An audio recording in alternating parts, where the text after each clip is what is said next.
A question about side planks. Do the adductors come into play at all?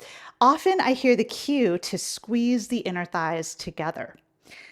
So that was her question. And I am going to kind of read through the answer that I already wrote and posted, but then I'm going to expand on her answer here in this video.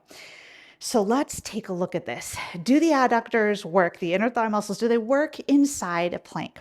So what I told Julie at first was, as for side plank, it's mainly a hip abductor targeter or strengthener, the outer hip muscles on the bottom leg. It's not so much a hip adductor targeter.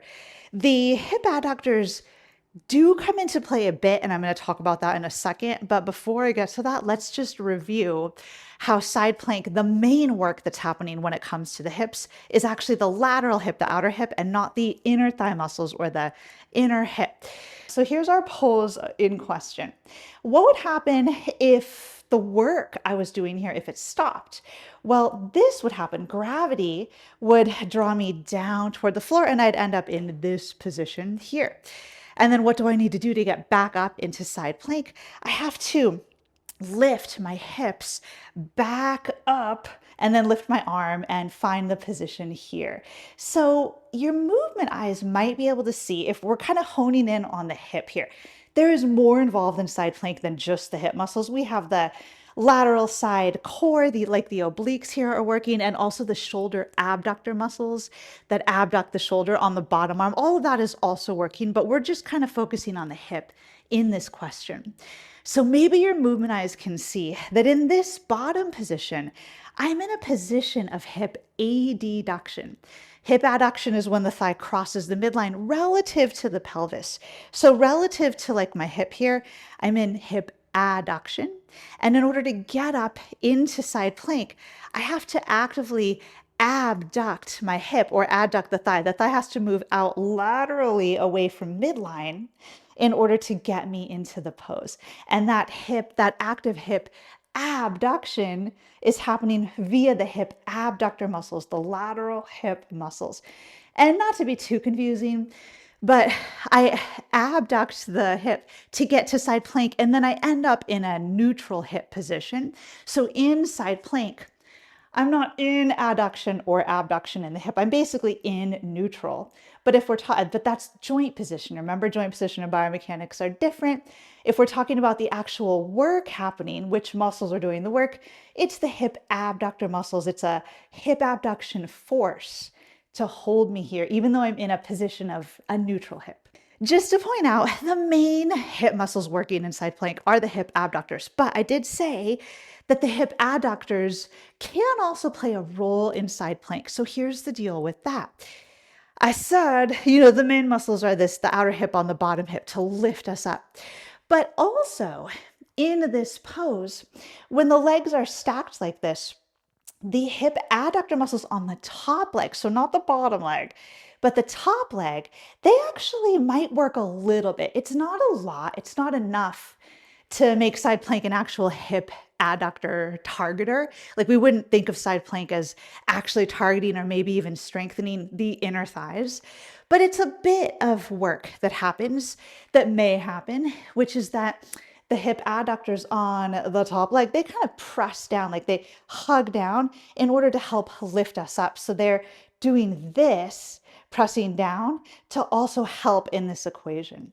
So the main work, and you can probably sense that if you're in side plank, you probably know it's mostly on this bottom side of the body, but there can be some effort also helping from the top side, and that can come in the form of the hip adductors on the top leg specifically.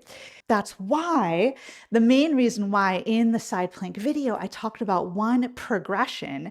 So one way that we can make side plank more challenging is to lift the top leg up off the bottom leg. So here's side plank. It's already challenging, I know, but if we wanted to make it more challenging, we could lift the top leg.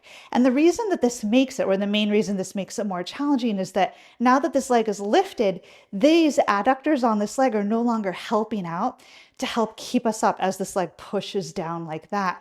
We don't get that extra help, that extra assistance, because the top leg is floating. There's nothing for it to push down. In fact, we're working the outer hip muscles on the top leg too. So that is why when you lift a leg, it makes it harder overall, because then the bottom half of the body has to work harder to hold this in place because the top leg isn't helping that small amount that it helps. So hopefully that does explain that, yes, there is some hip adductor work that does take place in a side plank, but it's not nearly as much as what's happening in the bottom legs hip and in the hip abductors. So that's that.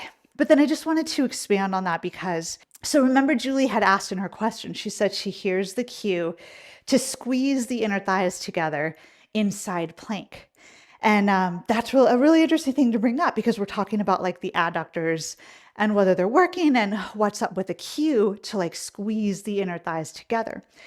So what I said to Julie was, in general, cues like squeeze the legs together or squeeze the inner thighs together can be great for creating like full body tension in the pose or in a pose. Like when we squeeze together, kind of hug everything in, and that can feed up into some more core engagement.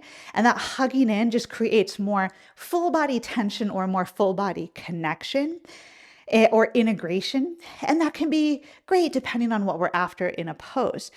So squeezing the legs together in general can be great for creating full body tension, that sense of everything working together. Like when you hang from a bar, I just like this example in my mind. If you were hanging from a bar, you would feel lighter if you actively squeezed your legs together. If you like actively hugged in, then you would be just more like one integrated unit hanging from the bar, versus if your legs were just kind of loose, then you have to do more work to hold yourself up. So there can be inherent value in finding that hugging in at times when that might be helpful in a pose. In the hang, I think it is really helpful. But in side plank specifically, that cue to squeeze the inner thighs into one another can actually compete with what we want from the bottom leg, since on the bottom leg, it really is about the outer hip muscles, the hip abductors, abducting the thigh. So if we offer the cue in side plank to squeeze the inner thighs together, that is asking us to actually actively work the inner thighs on that bottom leg. But the inner thighs, the adductors, are like the opposite, kind of competing muscle group to the hip abductors. So we're kind of working against the biomechanics of the pose if we use that cue in side plank specifically. So my suggestion was, in side plank, if we do want to encourage that feeling of like full body tension and integration, just to make everything feel more connected and maybe a little like lighter in side plank, rather than cueing squeeze the adductors together or squeeze the inner thighs together, which is like this directional cue specifically asking for the adductors to work, rather than that, I would suggest, or one cue that may be helpful, just to read what I wrote, is something like reach down through your legs and reach up through the crown of your head. That can support unifying the body's effort without working against the biomechanics of the pose. So just to give a little bit of a visual, if we're in side plank and we ask students to squeeze the inner thighs together, see, we're working, this is the main area working to hold us up as far as the hips go. But if we ask people to squeeze the inner thigh, that's like lift, that's the opposite movement from the bottom leg. So instead of that, I think if we're looking for that idea of that integration feeling, something more like reach down through the legs, reach up through the spine and the crown of the head may help us find that in a more productive way that won't work against the biomechanics of the pose.